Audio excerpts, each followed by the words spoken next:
Hey, I'm Bubba. I'm Travis. And we're the Bottle Brothers. Yes, we are. And today, we are here to give you some helpful advice on how to have the most fun on your St. Patrick's Day.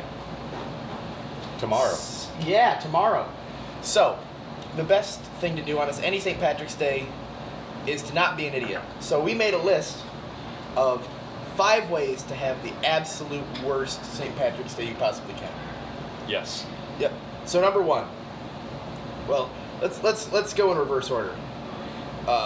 Number 5. Drink the green beer. Yeah. Don't drink the green beer. Don't drink the green beer, man. Don't drink the green beer. So if you're gonna drink the green beer, don't drink a lot of it. That's the big thing, right? So the green beer is just food coloring tossed in a really low alcohol content, really fizzy American Pilsner. Every bar is gonna have a different one. Exactly. Think Bud Light, but green. And what that's gonna do is it's gonna upset your stomach, especially if you're drinking it all day. If you want 1 or 2, have 1 or 2. It's a novelty thing. Exactly. Don't get plastered on the green beer. No. If you want to go out and make yourself sick on green beer, you go right ahead and do that. But you're not getting the most out of your St. Patrick's Day. Exactly. And I will also tell you that since it's food coloring, if you decide to go overboard and for some reason you have to evacuate through the attic, Evacuate. if you have to evacuate through the attic, it's gonna stain whatever you evacuate onto. So pray to God that it's a toilet. It's not always a toilet. Sometimes it's your good pal's carpet, which will remain green for years to come. Well, number 4, to have a bad time, avoid planning a way to get home. this is one thing that a lot of people do, and it's not even St. Patrick's Day. This is one thing that I'm really passionate about, is that if you don't have a way to get home, then you shouldn't be out drinking. Exactly. At least not to the point where you're not going to be able to drive. Exactly. And, that sounds like I'm condoning drunk driving, but I'm not. No. If you want to go out and have a whiskey and drive home, that's fine. It's not the end of the world. If you want to go out and have 7 whiskeys and drive home, don't do that. No. Plan a way to get home. Exactly. And it's really easy to just have a little bit of forethought and plan it, whether it's making sure you have the Uber app launched on your phone or making sure that you have a friend who you can call that you know is reliable, having a backup plan in case one of those falls through. Just make sure you plan this the day before, because you're not going to want to be thinking about it the day of. And if you tell people, hey, I'm planning on going out and having a few drinks tonight, would you mind coming to pick me up if I can't drive?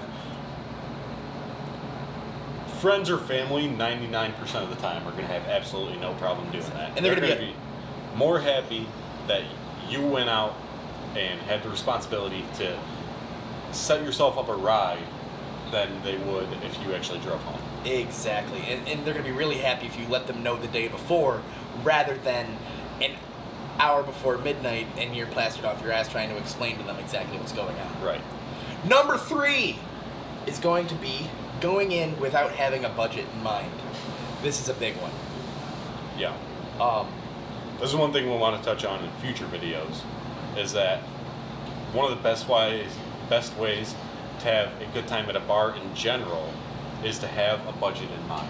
Exactly. If you go in and you've got $100 in your bank account for the night and you spend $70 on whiskey, you might have a really good time while you're there, but you're going to wake up feeling horrible the next morning and not want to do anything. Exactly. You're never going to want to go drink again. Until you do, but that's another story. Just making sure that you know what money you can and can't spend, and being disciplined with yourself as far as how that's going to go. Because it's St. Patrick's Day, it's a party. You're going to start throwing around a little bit of cash to drink with your friends. You're going to be buying drinks for people you've never met, buying drinks for your friends. They might be buying them back for you. It's a big hoot and a holler. But just make sure you're doing your best to keep track of what you're spending. Here's a really good way to do it. Load up a money card, because if you decide to get a little bit have too much fun, and you leave your regular debit card or your credit card at home, and you only bring a money card, you can only spend so much. You can only spend so much, and then you're done, and then you've saved yourself a lot of trouble after the fact. Exactly.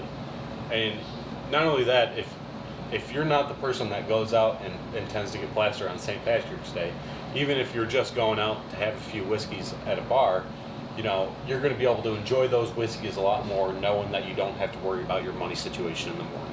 Exactly. Number 2. You haven't even drank your beer. Yes, I have. How is it? It's real good. Yeah. In case anybody doesn't know, I'm not a big beer drinker. He's not a beer drinker at all. Yeah. So, what did you pour me?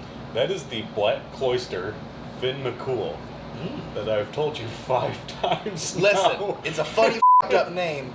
Can't expect me to remember everything. So what Black Cloister did is they took their Irish stout and they basically gave it every Irish stereotype that they could think of. So they called it the Finn McCool. Sounds about right. I'm drinking just regular old Guinness. It's a beautiful thing. Oh yeah. Number 2 is if you want to have a bad time, don't pace yourself. Just get all your drinking done before noon. You insist. Stop! Oh. It's afternoon though. Yeah, it's afternoon. So, I see so many people go out on St. Patrick's Day at 9 a.m. and they hit it hard. They're in bed by 2. And that's not 2 in the morning. No, 2 p.m. And they don't wake up. Not that day. At Exactly. least. No. They don't wake up ever.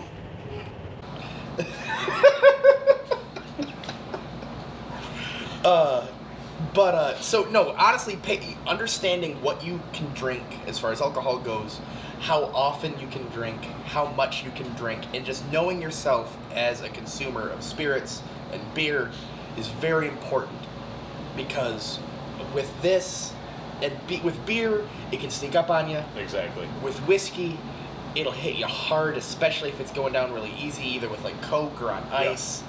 It happens quick. So understand that if you want to have fun all day, which a lot of people do on St. Patrick's Day, make sure you're eating meals, And pacing heavy yourself. meals, pacing yourself right, and just not being an idiot when it comes to how much you consume. As the commercials say, knowing your limits is always the best bet. But I think those are gambling commercials. Yeah, you're right.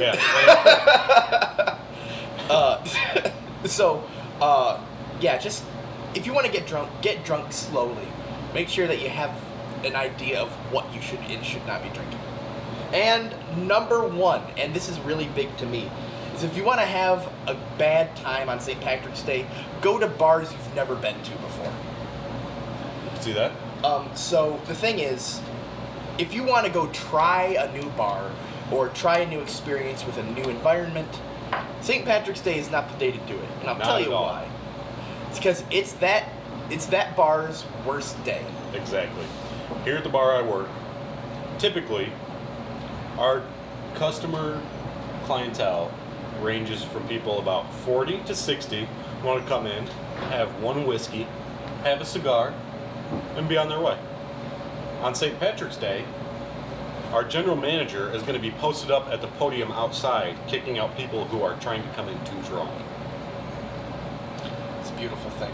It is. No, so the thing is, the staff is going to be really hard at work. You're not going to be able to make a connection with the staff. There's a chance that the atmosphere is not going to be representative of what it normally No, not is. at all. So if you want to go try new things, do it on a day that isn't St. Patrick's Day. St. Patrick's Day is a day of celebration, of fun with friends, You know- and that should be paired with familiarity. To me, St. Patrick's Day has always been a day that you sit at home and you make a few good stories with friends. Exactly. If you want to go out and drink at a bar, make sure you're going out to a bar where you maybe know the wait staff, you know the bar staff. Or you know that it's going to be a good St. Patrick's Day bar. Exactly. Don't try something new, because if you're going to spend a lot of money and get really drunk, do it someplace where you know where you're at and Exactly. you know what's going on. For your own safety and everyone else's. And for your own enjoyment and everyone else's. So I think that's it. That's the top 5. So for everyone who's going to go out and have their fun tomorrow, yeah, you drank all your beer, you dumbass. For everyone, It's only like an ounce. for everyone who's going out and having fun tomorrow, be safe. Happy St. Patrick's Day, everybody. God, I hate beer. Oh, it's good. I can taste that it's good. I just wish I liked it. I've never actually had this one before. How is it? It is good.